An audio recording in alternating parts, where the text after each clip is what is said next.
I took the overnight shift because I didn't have a real choice. 10 days had turned into a wall in front of me, and every hour I wasted was another brick. Juno needed a lawyer who actually cared, not a public defender drowning in files. The lawyer I found was good, blunt, and expensive in a way that made my stomach knot. My sister is 22. She's tough in the way people get tough when they grow up around second chances that don't stick. When she called me from jail, she sounded calm in this weird, forced way, like she'd practiced not falling apart. The charge was hit and run. A car hit someone and kept going. The cop said her name was tied to the vehicle. Juno swore she wasn't driving. She swore she wasn't even behind the wheel. She said it like repetition could turn it into proof. I believed her because she's my sister, and because there was something in her voice that didn't match guilt. Not innocence exactly, more like shock, like she'd been dropped into the middle of a story she didn't understand. The attorney listened, asked sharp questions, then laid out his terms without making a show of it. Retainer in 10 days or he walked. That was it. No threats, no speeches. 10 days doesn't sound like much until you start counting rent and gas and food against it. Then it becomes everything. I sold tools first, the good ones, the ones that meant I could always claw my way back into work. A meter I trusted. A drill I'd bought after a long stretch of overtime. I got a fraction of what they were worth and pretended it didn't bother me. I drained what was left of my savings. I called people I hadn't talked to in months and tried to keep my voice steady while I asked for small loans, 50 here, 100 there. Everybody said they hoped Juno was okay. Nobody had enough to change the math. So when I saw the hiring sign in the window at the 7-Eleven, I didn't think about pride or comfort.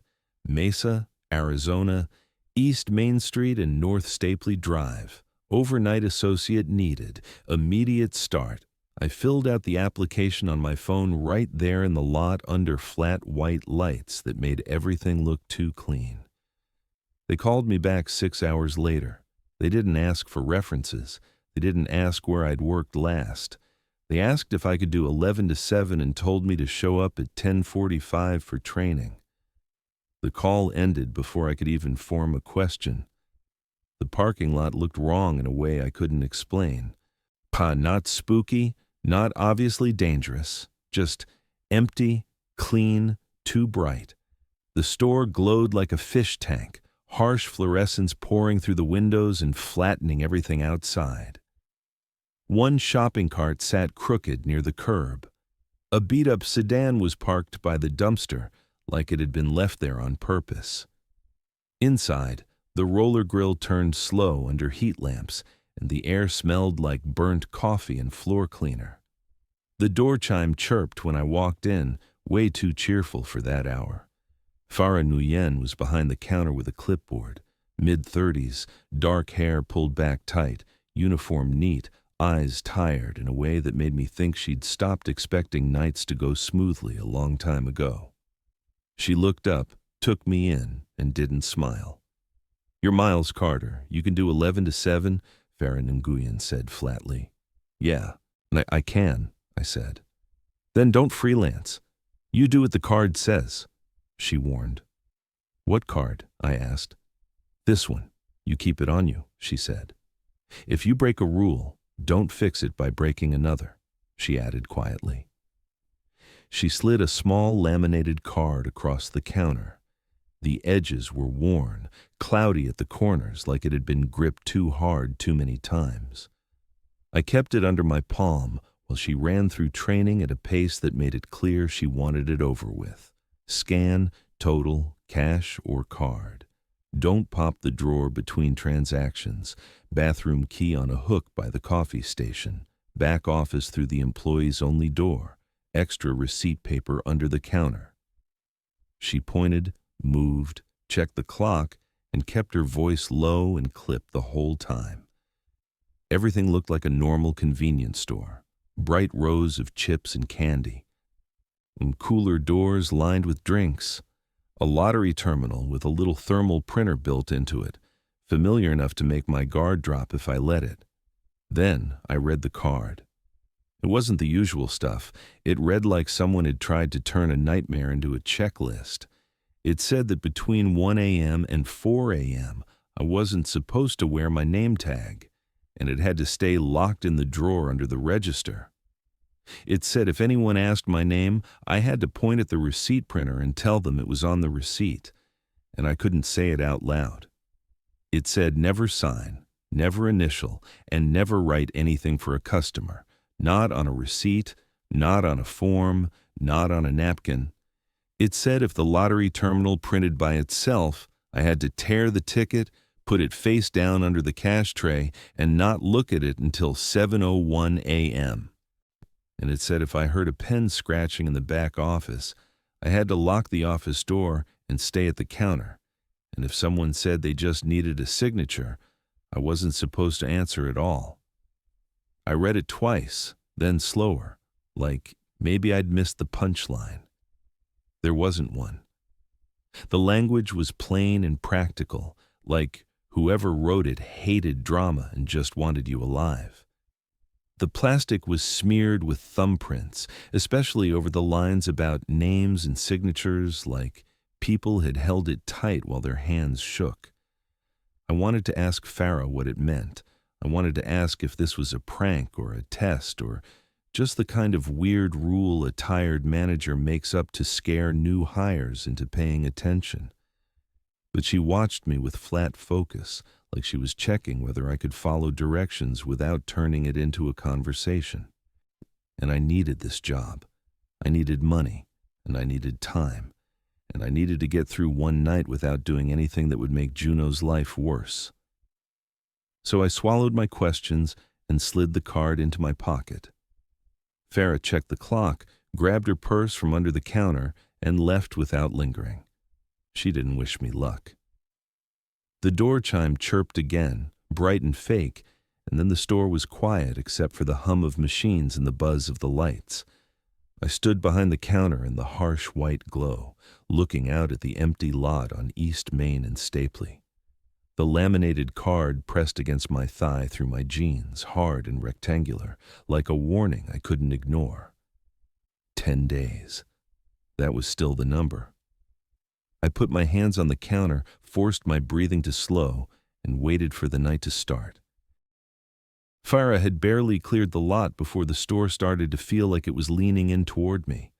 The lights stayed the same harsh white, the kind that turned every surface flat and honest. The coolers kept breathing, the roller grill kept turning.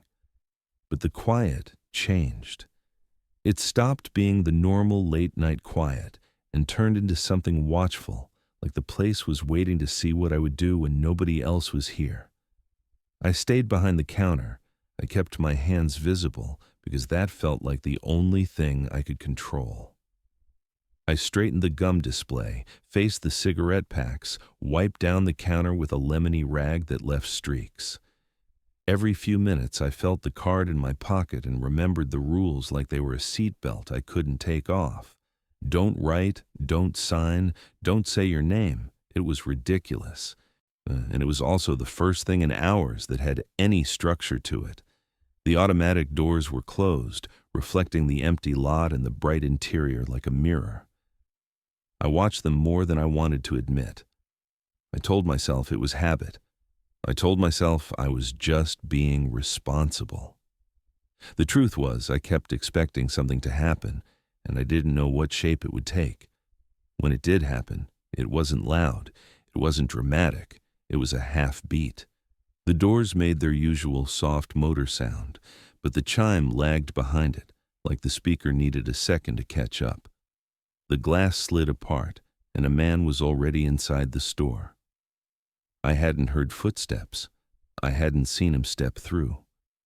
1 second, the entryway was empty. The next, there was a guy standing just past the threshold like he'd been there the whole time. And he wasn't dressed like a thief. No hoodie pulled tight, no mask, no hands shoved in pockets. He looked like paperwork. Dark jacket, clean jeans, hair combed back, nothing flashy. The kind of person who would ask you to sign something at your front door and then apologize for bothering you. He didn't browse. He didn't wander the aisles. He walked straight up to the counter at a normal pace, calm, almost polite. His shoes still didn't make a sound on the tile, and I tried not to fixate on that. Maybe the store noise swallowed it. Maybe I was just too keyed up. He stopped at the counter and looked at me like he was waiting for me to start a routine. "Evening," the notary said like he belonged there.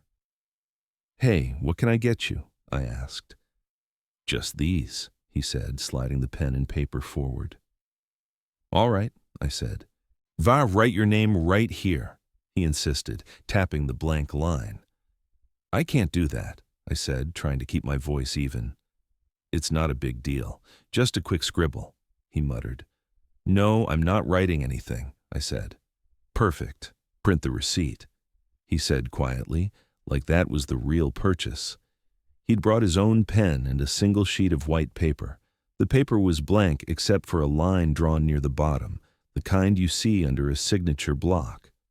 No letterhead, no title, just a line, waiting. He set them down with care, like smudges mattered. My stomach tightened. Rule 3 lit up in my head like a warning sign. Never sign, never initial, never write anything. Not on a form, not on a receipt, not even on a napkin. The fact that he hadn't asked for a signature first, just my name, made it worse. Like he didn't need the full thing. Like the name alone would do.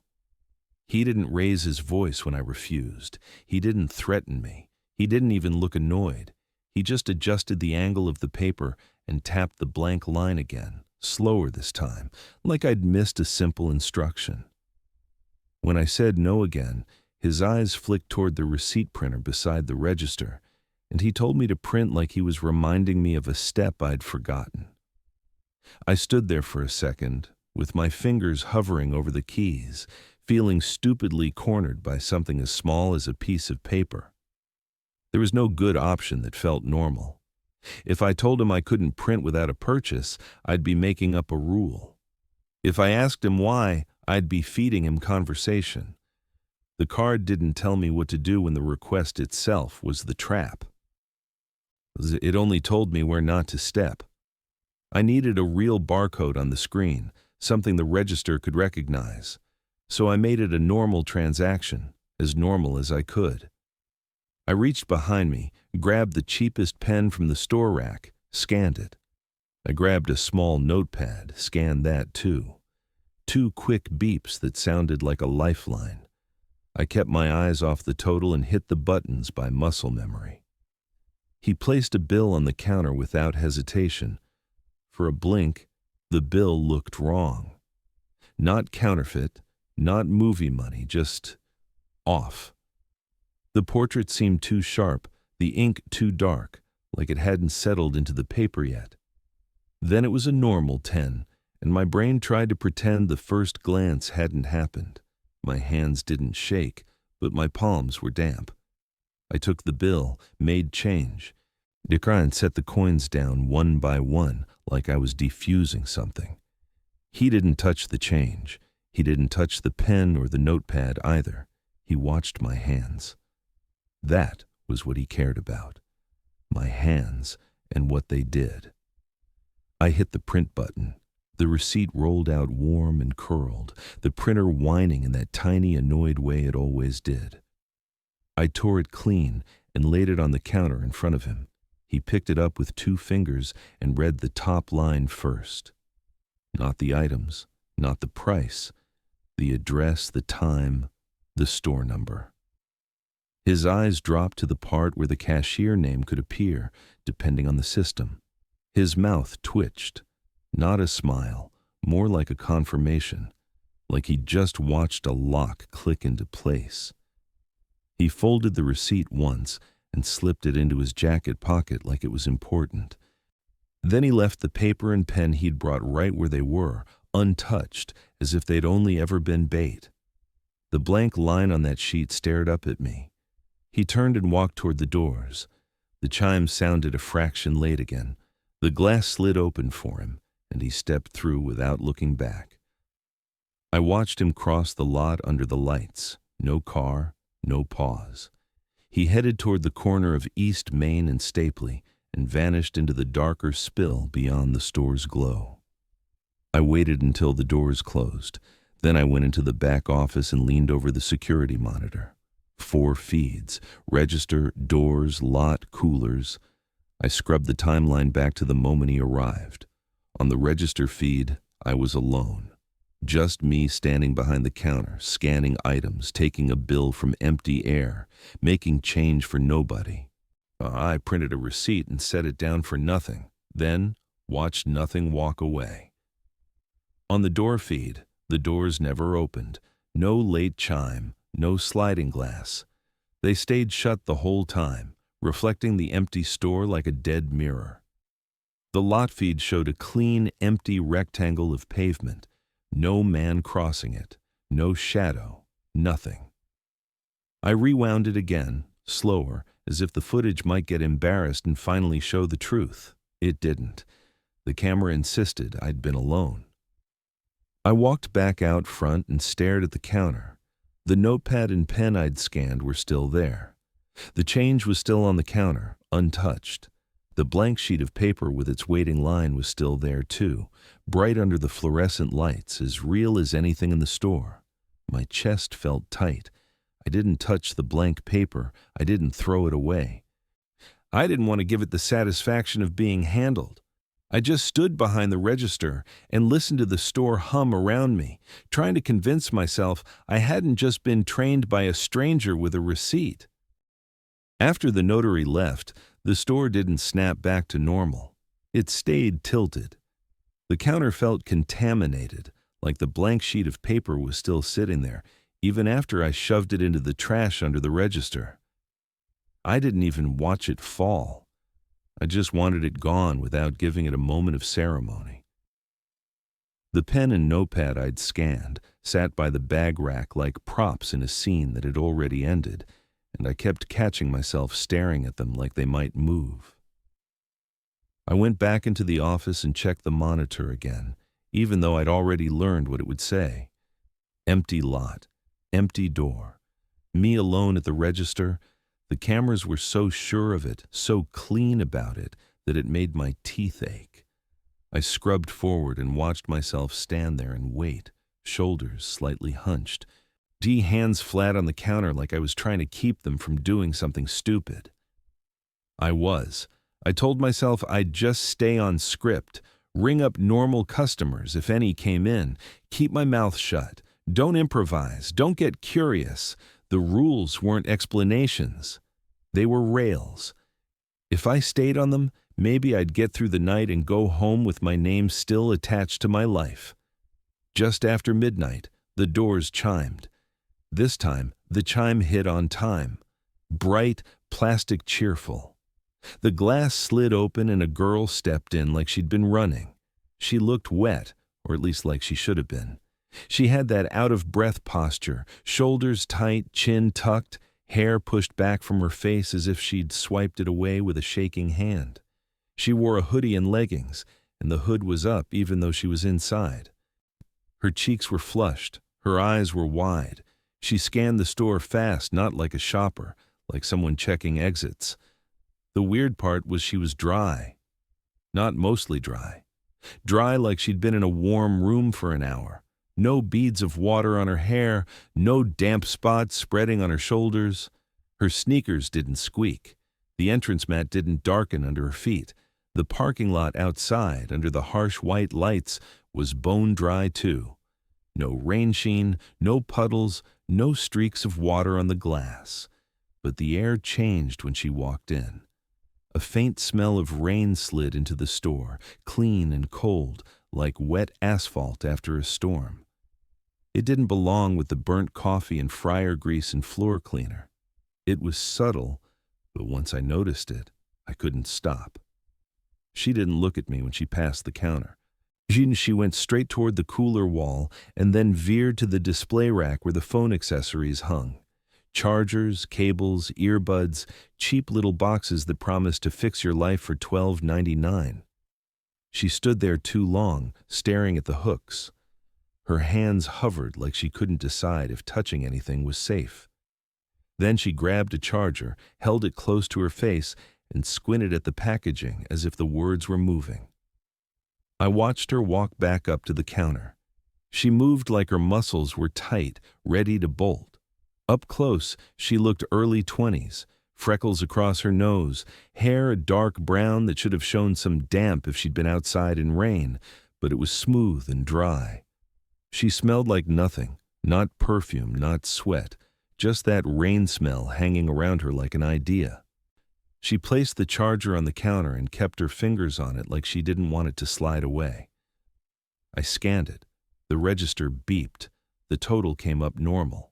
12-something plus tax, no flicker, no zero, no drawer sliding open by itself. It was so normal, it almost made me laugh.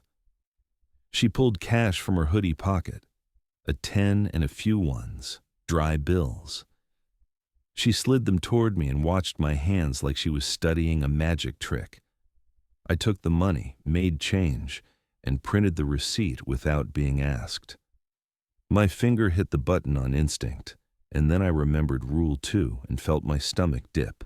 Names, receipts, printers, everything funneled back to those few lines on the card. She didn't reach for her change right away. She stared at the receipt printer as it fed paper, like she was waiting for a specific outcome. When I tore the receipt and set it on the counter, her eyes snapped to it.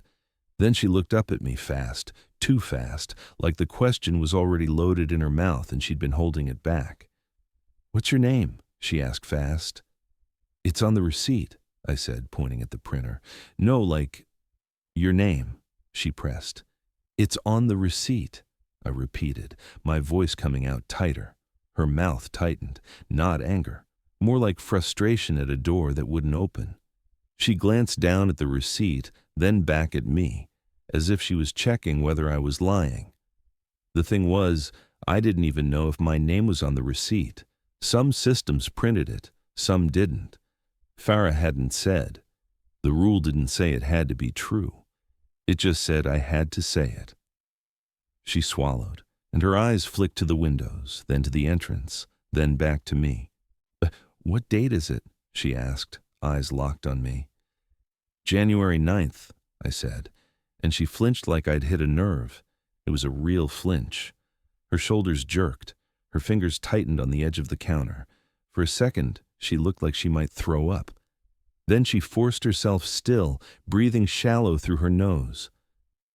Outside, the lot stayed dry. Cars passed on East Main, headlights sliding by like nothing was wrong. The store hummed, the coolers clicked. The fluorescent buzz stayed steady. Everything normal, except her face. She stared at the receipt again. Her hand hovered over it but didn't take it yet. She looked up at me, and the words came out before she could stop them. "Juno."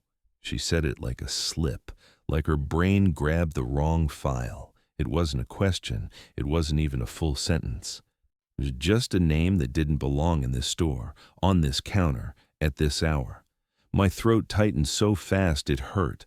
My first impulse was to demand who she was, how she knew, what she wanted. The second impulse was to shut up completely, because the second impulse had the rules behind it. I didn't answer. I didn't confirm. I didn't correct. I just stood there and watched her, trying to keep my face blank. She saw it land. She saw my reaction even without words. Her eyes got glassy for a second. Then she blinked hard like she was clearing water that wasn't there. She reached for the receipt, took it, folded it once, and jammed it into her hoodie pocket like she didn't want to look at it anymore. She grabbed the charger, scooped up her change, and stepped back. Her eyes moved across the store again, fast, anxious. The aisles. The back office door. The cooler wall. The lottery terminal. Like she was checking pieces of a puzzle to see if they matched what she expected. She took one step toward the entrance, then hesitated, turning her head slightly like she was listening for something I couldn't hear. The rain smell sharpened for a second, fresh and cold. Then she moved, quick. She walked out through the doors without looking back. The chime sounded. The glass slid shut behind her. I watched through the window as she crossed the lot. Her shoes didn't leave wet prints. Her hoodie didn't cling. She didn't hunch against cold rain because there was no rain. She walked straight toward the corner and disappeared past the edge of the store's light. I looked down at the counter and saw what she'd left behind. A small plastic band, like a hospital wristband, except it wasn't printed with a name, just a faint barcode and a string of numbers that looked smeared like the ink hadn't taken properly. It sat right where her hand had been, a pale strip against the laminate. I picked it up without thinking, then jerked my hand back like it had burned me. It was cold, not cool, not the store is air-conditioned cold. It felt like it had been in a freezer, the kind of cold that bites into your skin and makes your fingertips ache. I held it with 2 fingers and felt my pulse jump, my body reacting before my brain could make sense of it. I carried it behind the counter and set it down near the register, like putting distance between it and my palm would help. I wiped my fingers on my jeans. The cold lingered anyway, phantom and sharp. Then I went to the back office and checked the cameras. Register feed. Me alone. No girl, no charger, no cash, no receipt. Just me standing there, hands moving in empty space. Door feed. The doors opened and closed once, but nobody walked through. Lot feed, empty pavement, coolers, empty aisle. The rain smell in the store faded slowly, like it was being pulled out by the ventilation system. My chest stayed tight. The plastic band sat on the counter, still too cold, like it belonged to a different temperature, a different place. I stared at it and thought about that name she'd said. Juno. Like she knew my life was sitting on a signature line somewhere, like she'd been where the notary was trying to send me. I didn't know who she was. I didn't know what she'd wanted, but I knew the question she had asked was the same one the card warned me about, and I knew I'd answered the only way I could. I kept my hands flat on the counter and waited for the next test. The store settled into that bright, sterile hum again, like it was proud of how normal it could look. I kept my hands on the counter and watched the register clock creep toward 1. I tried to reset the store back into routine. I faced the candy bars. I wiped the counter a second time, slower, until the lemon streaks looked less obvious. I checked the coffee station without making any coffee. I didn't need caffeine, not like this. My thoughts were already running hot, circling the same points like they were nails in a board. The notary wanted my name on paper. The girl wanted my name in my mouth. The cameras insisted I was alone. The rules didn't tell me why. Only what? The register clock crept toward 1. I caught myself watching it like it was going to jump off the screen and bite me. I read the card again without pulling it out, just by memory. From 1 a.m. to 4 a.m., no name tag. Keep it in the drawer. That rule had seemed like the easiest one. Now it felt like the most personal. A few minutes before 1, the store PA crackled. It wasn't loud. It wasn't a full announcement like the daytime promos about 2 for deals. It was a thin burst of static, then a voice that sounded almost normal, almost bored, like a recording from a corporate office. Except it hesitated on certain syllables, like it was trying to sound out a word it didn't recognize. The voice started to say a name. Not my whole name, not clean and confident, just the beginning, stretched a little, like someone testing the shape of it. I felt my shoulders tighten, my stomach went hollow. It wasn't fear in the movie sense. And then it was the instinct you get when you hear your own front door handle jiggle at night. Your body knows before your mind catches up. The register clock rolled over, the minute hand landing exactly where it was supposed to. 1 a.m., I said under my breath, watching the register clock. My fingers went to my chest on instinct, right where my name tag sat. Cheap plastic, magnetic backing, my name printed in bold like it was a joke. I pulled it off and held it for a second. It was warm from my body. It felt normal, which somehow made it harder. All right, name tag's gone, I told myself, sliding it into the drawer. The drawer shut with a soft click. I didn't leave it half open. I didn't set the tag on the counter. I didn't put it in my pocket. The rule didn't say, don't wear it. The rule said, keep it in the drawer. So I did it exactly. The PA voice tried again, like it hadn't liked the answer. It moved through a couple sounds that almost formed my name, then veered, drifting into a different name altogether. Not mine. Something close enough to be unsettling, like it had grabbed the wrong file off the shelf. The announcement shifted and said another name, and it sounded disappointed. That was the only way to describe it. The tone didn't change much, but the air in the store did, like the building had leaned forward and then leaned back, annoyed. The hairs on my arms stood up. I swallowed and felt my jaw click. The lights buzzed overhead without flickering, steady and indifferent. Okay, so it's hunting, I muttered. I didn't mean to say it out loud. It just slipped out, a label my brain needed so it wouldn't spin. Hunting what, though? A name, a confirmation, a little yes spoken at the wrong time. The back office door sat closed in the hallway beyond the employees-only sign. I hadn't gone in there since I checked the camera after the girl. I didn't want to. The office felt like a trap room now, like the camera feeds were part of the trick. I stood behind the counter and listened. The coolers hummed. The lottery terminal made a tiny electronic sound, like a sigh. Somewhere in the store, ice shifted again with a faint crack. Normal sounds, all of them, except the space between them felt thicker. Then I heard it. A dry, small sound, like a pen tip dragging across paper. Not scribbling fast, not writing a note. A steady scratch, measured, consistent, like someone signing the same line over and over. A faint scratch started from the back office. My mouth went dry instantly. That was Rule 5 territory, except Rule 5 was about locking the office door if I heard it.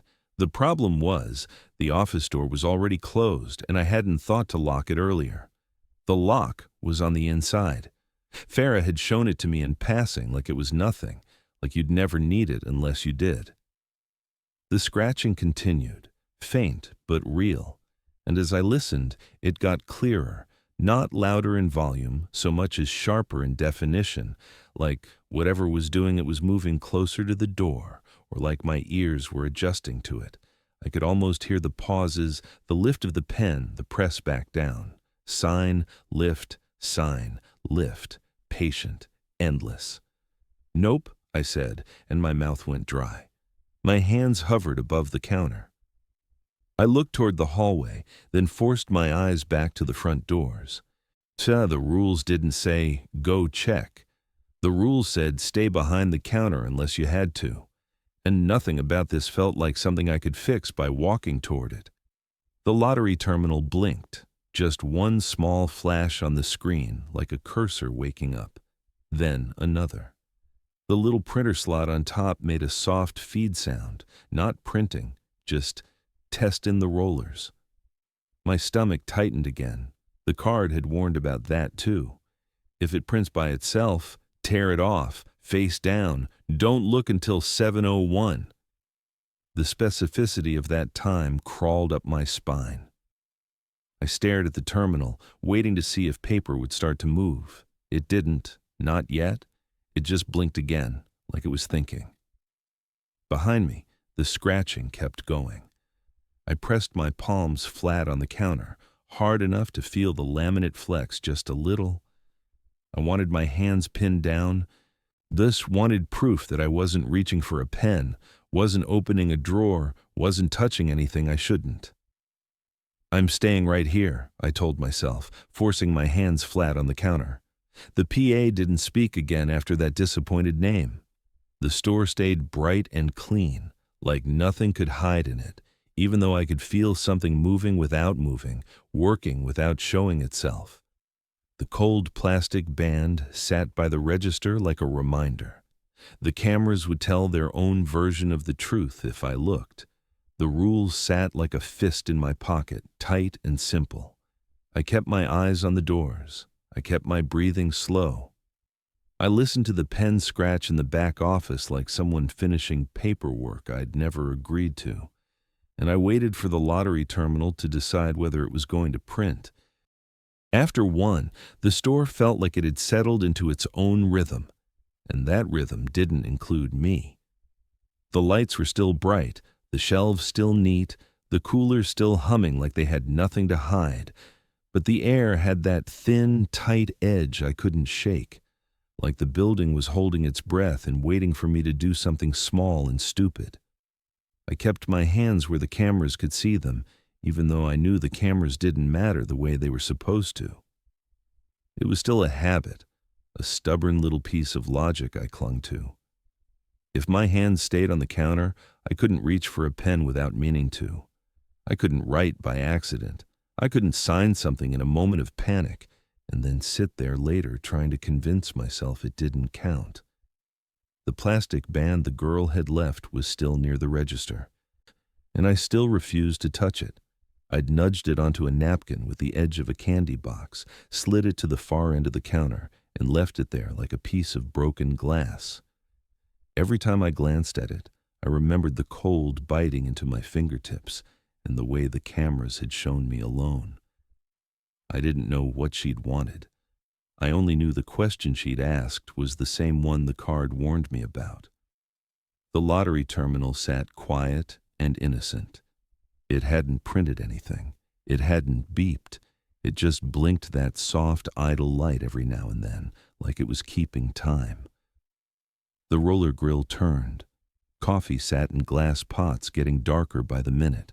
Outside, traffic on East Main was sparse, just passing headlights and the occasional truck that sounded too loud in the distance. Then the doors opened and a kid came in holding a motorcycle helmet like it was a wounded animal. The helmet was cracked down the left side, spiderweb fractures through the paint. One chunk near the visor looked slightly caved like it had taken a hit against pavement. The kid himself looked scraped up in a way that was too fresh to be old injuries. His knuckles were raw. One palm was wrapped in a dirty gauze pad, and the other hand had dried blood in the creases. He moved fast, shoulders tight, eyes darting, like he'd run the whole way here and still expected someone to follow. He didn't look at the aisles. He didn't browse.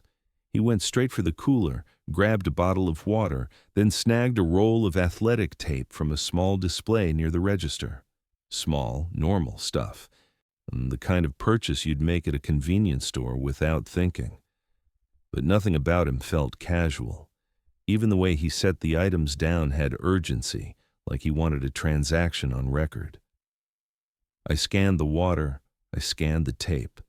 The register beeped like it always did. The total came up normal. That normality almost made me angry, like the store was perfectly capable of being ordinary when it wanted to be, and it only turned strange when it had something to gain. The kid paid with a 5. It was crumpled, dry, smelled like pocket lint and sweat. I made change and set it on the counter. I printed the receipt without being asked because the card had trained my hand already. My fingers moved before my brain finished the thought. He didn't reach for the receipt right away. He watched the printer instead. His eyes locked on the slot where paper fed out, like he was waiting to see if the machine would add something extra. When I tore the receipt and laid it down, he finally blinked, then reached into his jacket and pulled out a torn sheet of notebook paper. It wasn't a form from any official place. It was a page ripped from a spiral notebook, the edge ragged with little paper teeth. Someone had written on it in hurried block letters. A few lines at the top like a quick statement: time, place, incident. Then, near the bottom, a small box and a line next to it: witness, initials, date. It was the kind of thing someone would scribble when they didn't want to involve police but still wanted proof. Insurance, parents, a school administrator, a boss. He held it up for a second, then slid it across the counter with 2 fingers, careful and neat. Like this was the part that mattered, and everything else was just a cover. "Can you just initial this that I was here?" the kid asked, holding the paper up. "No, I can't," I said. "It's not a signature, it's just a mark," he insisted. "I'm not writing anything," I said, keeping my hands visible. I didn't touch the paper. I didn't lean forward. I kept my palms flat, fingers spread. My heart was beating fast, but my body felt locked in place. The rule wasn't complicated. It didn't have loopholes. Never write anything for a customer. Nothing. The kid's request was designed to feel harmless, because harmless is how you get someone to break their own boundary. He stared at my hands like he was waiting for them to move anyway, like he expected the no to soften once he made it seem small enough. He tapped the little box with his fingertip, then the line beside it. He didn't look angry. He looked impatient, like I was wasting time on a technicality. I could have told him it was store policy. I could have blamed corporate. I could have said I'd get fired, but the card hadn't told me to explain. Explaining was the first step toward conversation, and conversation felt like the thing this place wanted most. A back and forth, a chance for me to say more than I meant. So I kept it simple. I kept it hard. He leaned in a fraction, lowering his voice like we were sharing a secret. "You're short on the retainer, right?" he said casually. The words punched straight through me, not because it was magic, because it was accurate, and because it was personal, and because it meant he had access to the part of my life I hadn't spoken out loud in this store. My mouth opened on instinct. I'm ready to demand who he was, ready to ask how he knew, ready to do exactly what the rules warned me not to do, which was to engage. "Don't talk about my family," I snapped. The edge in my voice surprised me.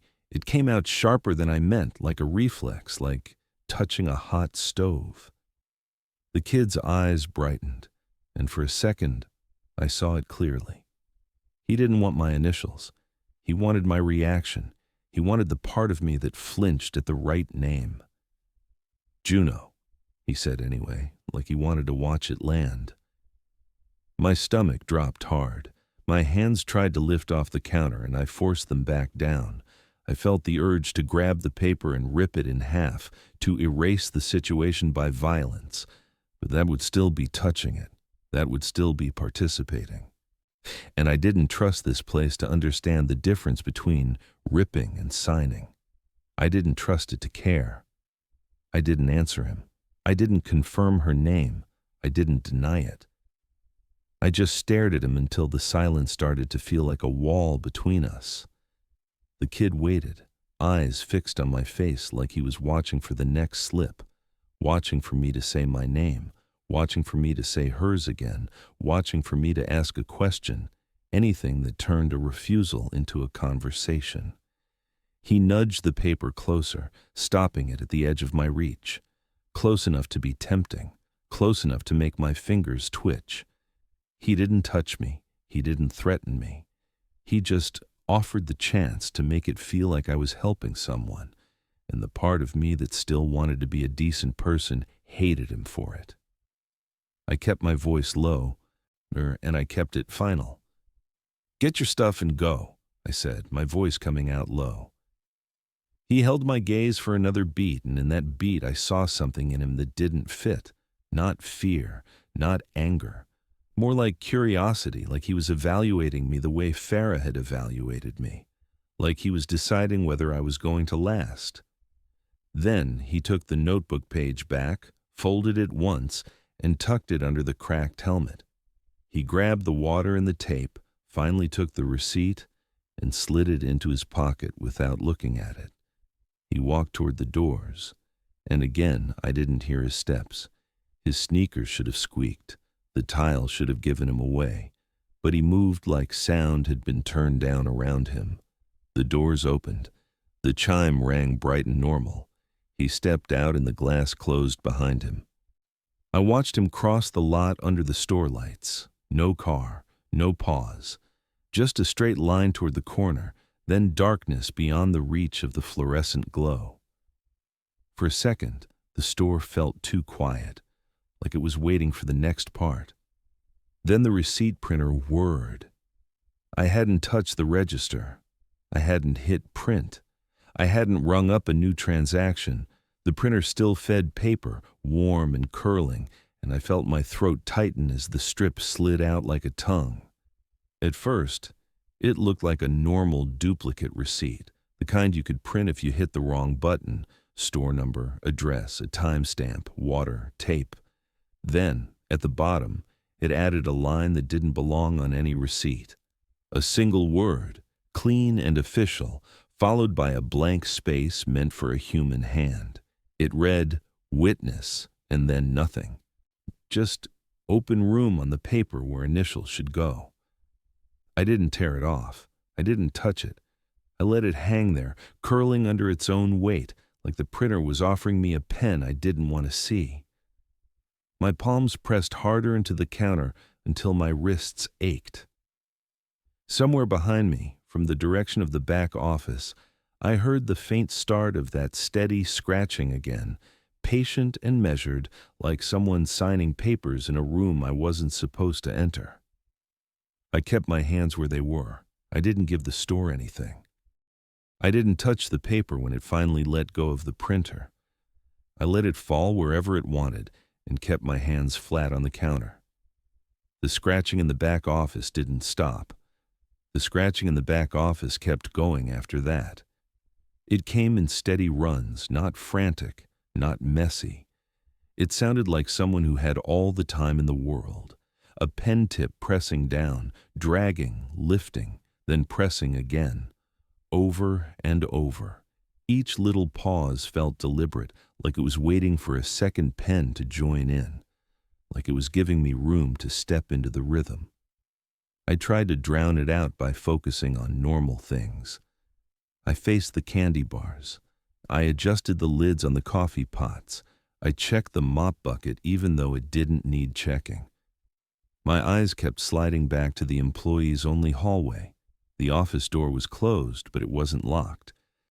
Farah had shown me the lock earlier, quick, like it was just a detail. The card had told me what to do if I heard that sound. Lock the office door and stay at the counter. It didn't say why. It didn't say what happened if I didn't. It just assumed I'd be smart enough to obey. The problem was that locking it meant walking back there. It meant putting my hand on the knob and making a decision in the same space where the sound lived. I stood behind the register and argued with myself without moving. The store felt too bright for how tense it was. The fluorescent light made every shelf look clean and safe, but the air had turned thin and sharp, like the building was holding its breath. Closer to 2, the doors opened again. This time, everything sounded normal. The motor, the chime, the soft seal of glass sliding. A man stepped in, and the first thing I noticed was what he carried. A thick folder with a blank cover. No label, no stamp, no name. Just a smooth front like it didn't want to be identified. He wasn't young, but he wasn't old either. Early 40s maybe. Clean haircut, clean shave. Dark jacket over a collared shirt. Shoes that looked like they'd been polished and then walked through a day that didn't leave dust. His posture was straight, his expression calm in a way that didn't feel friendly. He walked like he'd done this before, like he knew where he was going and didn't need to look around. He didn't glance at the aisles. He didn't look at the coffee. He didn't even look at the lottery terminal. He walked straight to the counter and set the folder down gently, like the counter was a desk and I was the person he'd come to see. "I'm not here to buy," the man said calmly. "Then I can't help you," I said. In a normal store, that would have been the end of it. He would have shrugged, maybe apologized, maybe asked for a manager, then left. He didn't react like that at all. He just opened the folder and flipped through pages with the same quiet patience the scratching had carried. I couldn't read the pages from where I stood, and the more I tried, the more my eyes slid off the text like it didn't want to be held. The paper looked too white, too crisp, like it hadn't been touched by real hands. He turned one page, then another, then stopped at the last sheet and angled it toward me.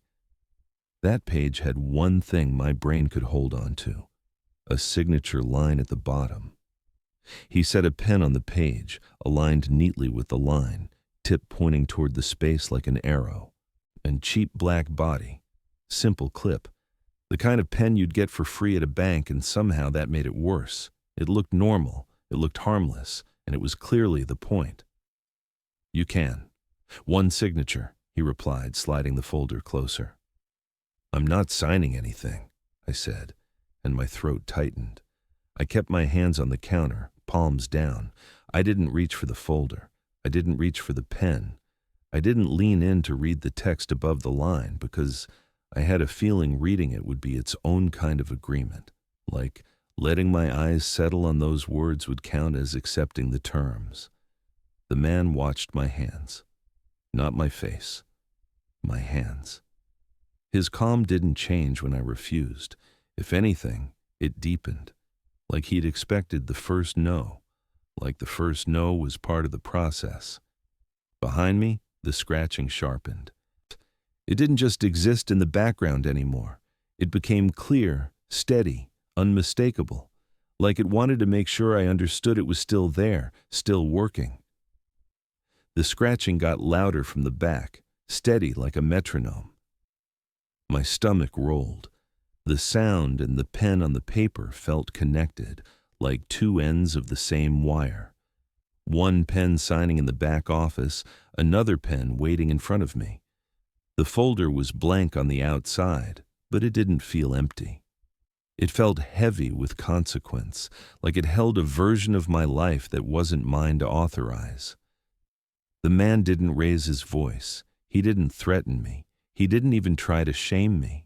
He just let the silence stretch while that scratching kept time. In the corner of my vision, the lottery terminal's idle light blinked once, then went still. The store hum stayed constant, but it sounded farther away, like someone had wrapped the whole building in a layer of insulation. I thought about the card's fifth rule, the one I'd been trying not to need. If you hear a pen scratching in the back office, lock the office door and stay at the counter. If someone asks for a signature, do not answer. The last part mattered. It meant the talking was part of the trap. It meant explaining myself was already giving too much. I hadn't locked the office yet. I'd been hoping I wouldn't have to. I'd been hoping I could ride it out like a storm. But the sound was steady now, and my nerves were fraying at the edges. I knew what the rule asked of me, and I knew it was time. "I heard it," I muttered, then moved fast. I stepped out from behind the counter and walked straight toward the employees-only hallway. I didn't look at the aisles. I didn't look at the cooler doors. I didn't let my eyes land on anything that could slow me down. The man stayed at the counter. He didn't follow. He didn't need to. The folder stayed open and waiting like it was confident I'd come back. The office door was slightly ajar, the way it had been earlier. The blue glow of the monitor spilled into the hallway. The scratching sounded closer here, and the hairs on my arms lifted. I pushed the door shut, pressed the lock, and listened to the click settle into place. "I'm locking this door," I told myself, clicking the office lock shut. For one beat, the scratching paused, not stopped. Paused, like a pen tip lifting, like whoever held it had noticed the lock. Then it resumed, steady again, and something cold slid through my chest.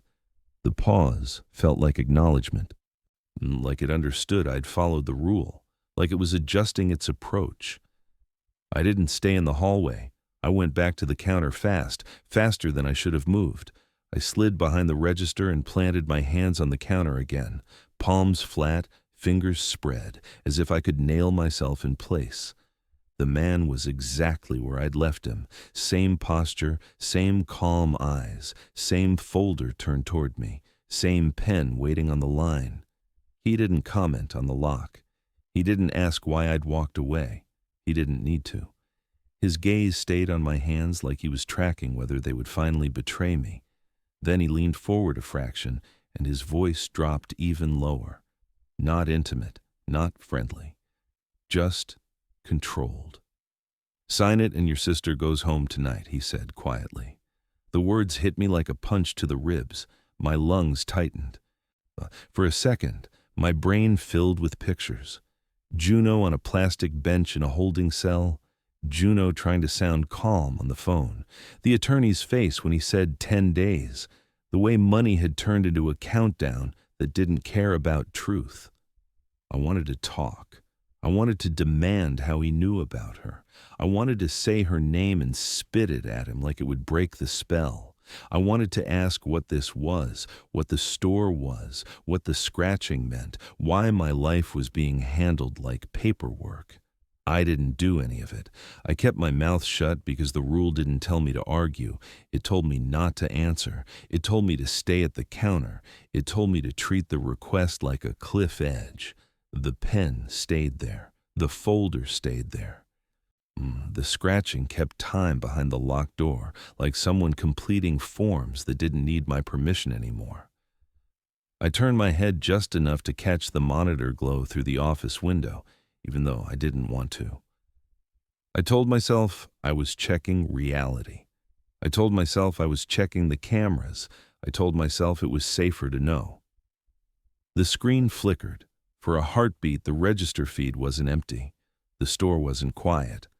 A crowd filled the frame, packed shoulder to shoulder, facing the counter. They weren't holding snacks or drinks. Each person held a sheet of paper and a pen, arms tucked in tight like they were protecting them. Their faces were blank, eyes forward, waiting. Not a line to buy something, a line to be processed. Then the image snapped back to normal. Empty aisles, closed doors. Me behind the counter with my hands flat, alone like the cameras insisted. My stomach turned again. I kept my hands down. I didn't look at the pen. I didn't look at the folder. I stared at the counter surface and tried to keep my breathing slow because I could feel the store leaning closer, ready to ask for the next thing it wanted. I tried to outlast him. That was my plan, if you could call it a plan. Keep my hands flat. Keep my mouth shut. Let him stand there with his folder and his pen and his calm voice until he got bored and left. Let the scratching wear itself out behind the locked office door. Let the store run out of patience. But time didn't move the way it was supposed to. It didn't feel like minutes clicking forward. It felt like pressure building, slow and steady, like my chest was being squeezed from the inside. The fluorescent buzz sounded farther away. The cooler's hum turned muffled. Even the traffic outside felt distant, like the glass had gotten thicker. The man didn't move much. He didn't fidget. He didn't check his phone. He just watched me. My hands, mostly. Every so often his eyes flicked to my face, then back down. Very like he was waiting for my mouth to do what my hands refused. The pen on the folder stayed pointed at the signature line.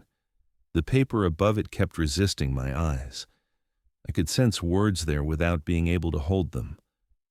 That felt intentional. Like it didn't matter what I was signing. It only mattered that I signed.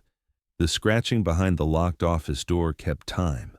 A steady run of ink across paper, a tiny pause, then again.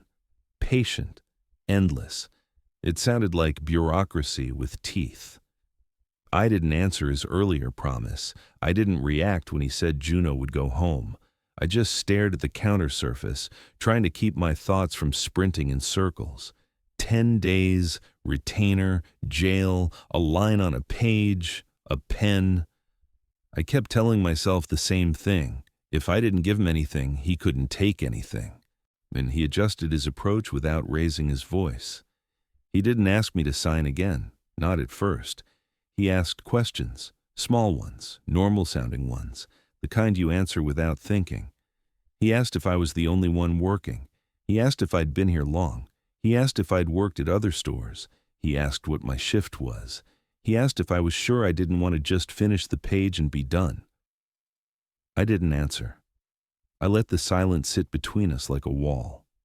Every time my mouth wanted to move, I bit down on the inside of my cheek and held still. Then he leaned forward slightly, and the calm in his face sharpened into something more precise, like he was narrowing the choices. He didn't ask about Juno this time. He asked about me. He asked who I was. The register clock ticked over in my peripheral vision, and for whatever reason my eyes snagged on it. I didn't mean to look. I did anyway. The numbers were crisp and bright, 2:22 a.m. Exactly, like the store had underlined the moment. "Who are you?" the man asked, too calm. "I'm Miles," I said, and I hated how automatic it sounded. The words left my mouth before I could catch them. They weren't shouted. They weren't dramatic. They were just there. A reflex. A normal response to a normal question. The kind of answer you give 100 times in your life without ever thinking it could cost you something. The store reacted like I'd flipped a switch. The PA dropped into a dead beat, a sharp cut where the background music should have been. Not silence, exactly. More like the sound got sucked out, leaving this thin pressure in my ears. The fluorescent buzz seemed to pause with it, a tiny hitch in the air.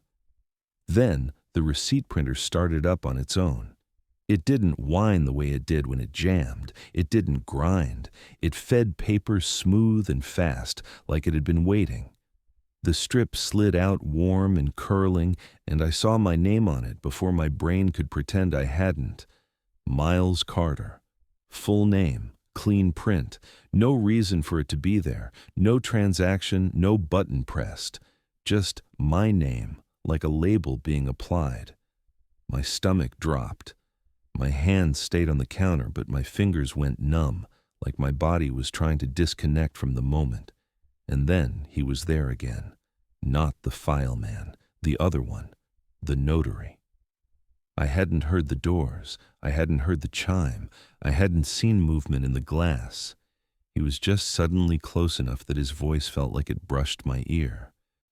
That's all we needed, the notary murmured from somewhere too close. "Shut up," I snapped, but my voice didn't feel like it had any weight. My own words sounded weak in the new quiet, like the store had turned the volume down on me. The fileman didn't smile. He didn't celebrate. He just watched me with the same calm face, like a box had been checked.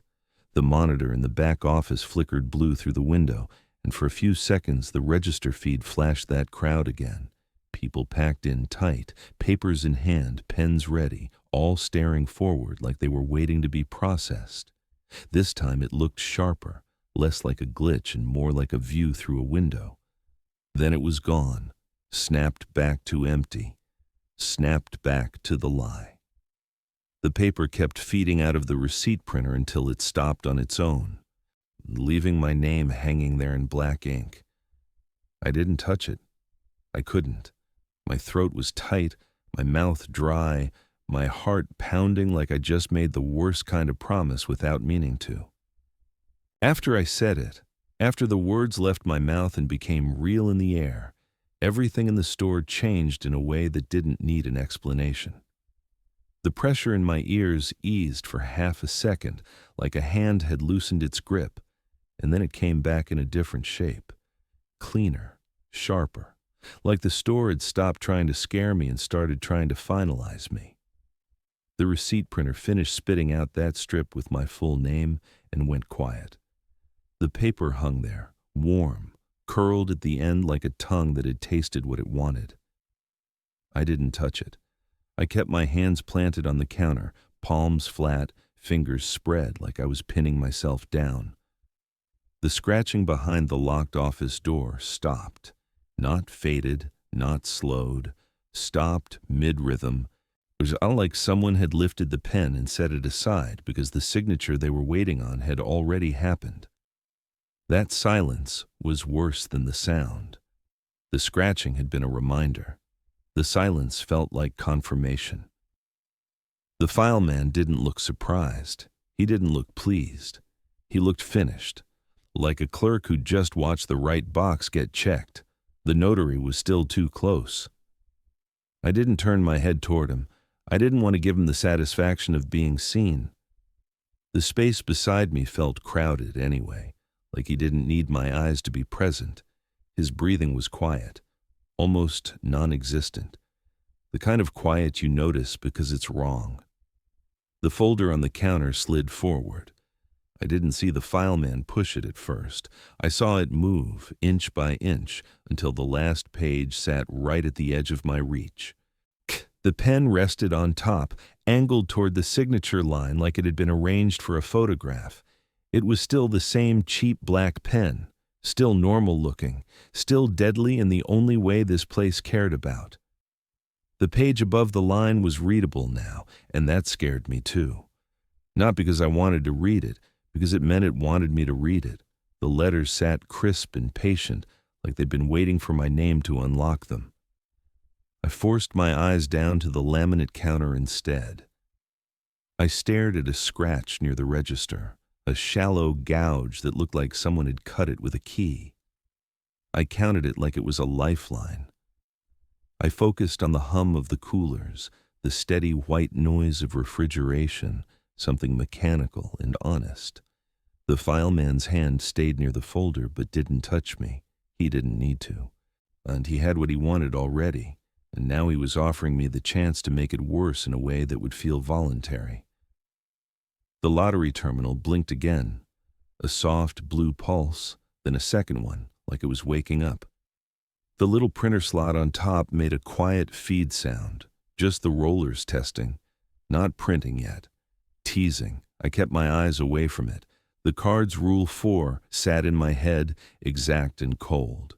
If it prints by itself, tear it, face down, don't look until 7:01.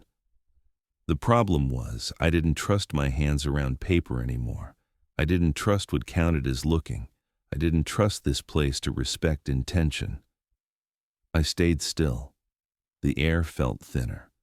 The lights seemed a little whiter, like someone had turned them up. The store looked even more like a display case, every product aligned, every surface clean, every corner exposed. So no shadows to hide in, no quiet nook to breathe. It felt like being on stage, except the audience wasn't people. It was the building.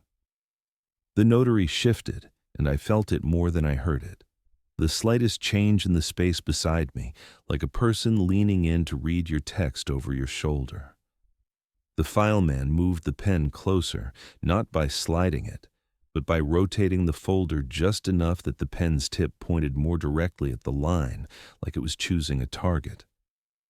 "Pick up the pen," the man said, like he was asking for the time. "No," I said. My voice sounded small in my own ears, not because I whispered, because the store made everything I said feel like it belonged to someone else, like it had already filed my voice under a category and decided it didn't carry authority. The notary's voice came next, gentle, almost sympathetic, like he was trying to help me understand I'd already lost.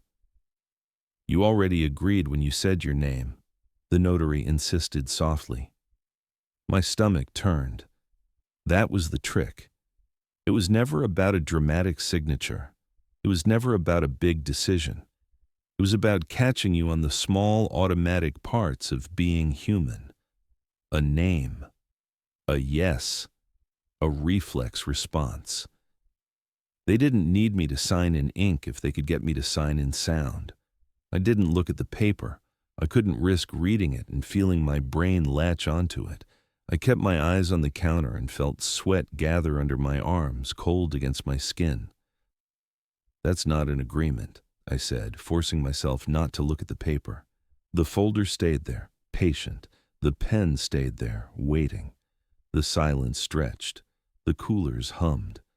Somewhere outside, a car passed on East Main, tires hissing faintly on dry pavement. The world kept moving, indifferent, while I stood in a bright box being asked to give up a piece of myself. The notary didn't argue my definition. He didn't need to. He just let the idea sit there, heavy. In the kind of place that runs on paperwork, definitions only matter if the place agrees with them. And this place had already decided. The fileman's eyes flicked once toward the receipt printer. The strip with my name still hung there, curled at the end. He didn't touch it either. He didn't need to. It was proof, and proof didn't need to be handled to exist. My hands stayed flat on the counter, but the muscles in my forearms were trembling.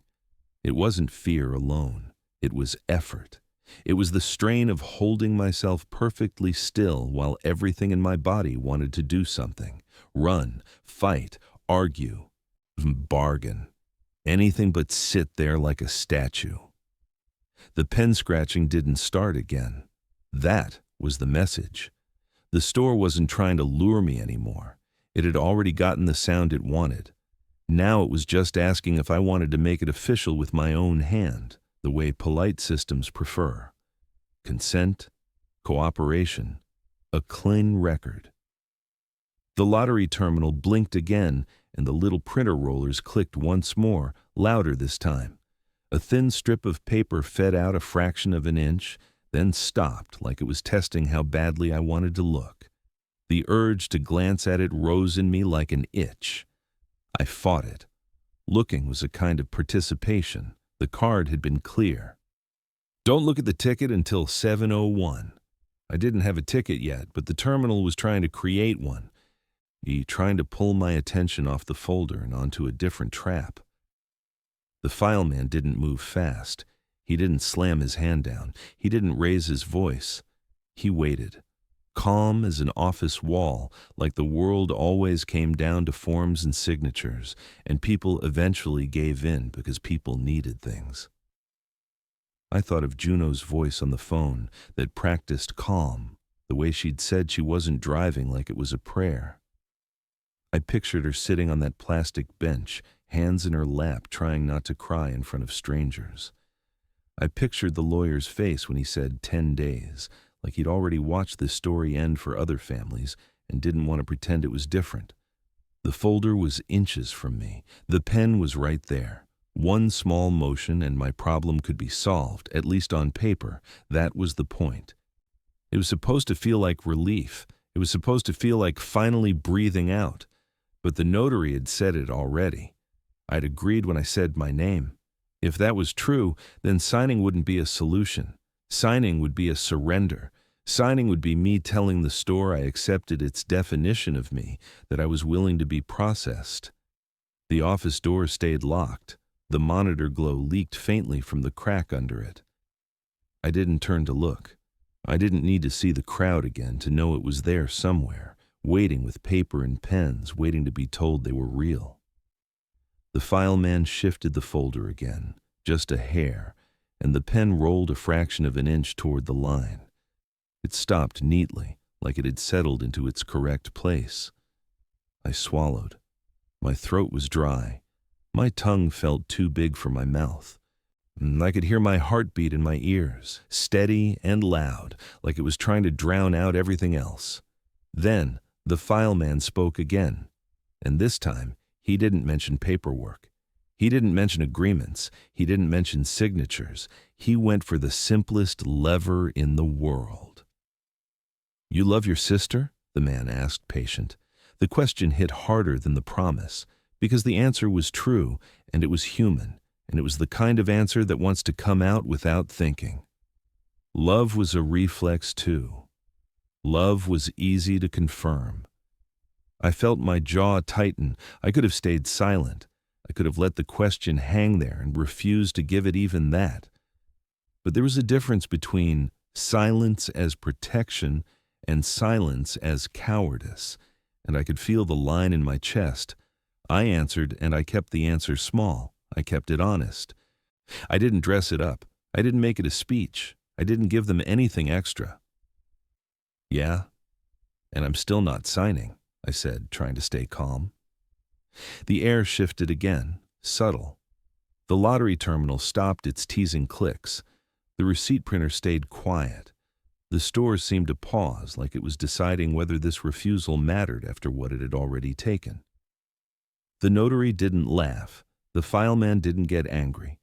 That calm held, the same calm that said they didn't need to yell because yelling was for people who could lose. The folder stayed on the counter, the pen still offered, the line still blank, the temptation still inches away. I kept my hands flat. I kept my eyes down. I didn't say my name again. I didn't ask a question. I didn't look toward the lottery terminal, even when its screen pulsed once more, faint and waiting. Silence became armor. It wasn't comfortable. It wasn't brave in a heroic way. It was just the only thing I had left that felt like mine. I held it, and I waited for the store to decide what it did when it couldn't get the last step. The last hours didn't end with anything dramatic. No alarms, no screaming, no lights going out. The air just slowly loosened, like a fist unclenching. At some point, the fileman wasn't at the counter anymore. The folder was gone. The pen was gone. I didn't see him leave. I didn't hear the doors. One moment, the space in front of me felt occupied. The next, it didn't. The scratching behind the locked office door never came back. The store slipped into a plain, boring hum, like it was pretending the whole night had been normal. A couple real customers showed up closer to dawn, a guy grabbing coffee before work, a woman in scrubs buying an energy drink. They looked tired in a normal way. They paid with normal money. They showed up on the cameras. That almost scared me more than the glitches, like the place could choose when to be honest. I kept my hands on the counter until my wrists ached. I didn't touch the plastic band at the far end of the counter. I didn't pick up any stray paper. I didn't go back into the office. I just waited for the clock to do the only thing it was guaranteed to do. When it finally rolled over, the numbers looked too clean, too bright. 7, I said quietly, watching the register flip over.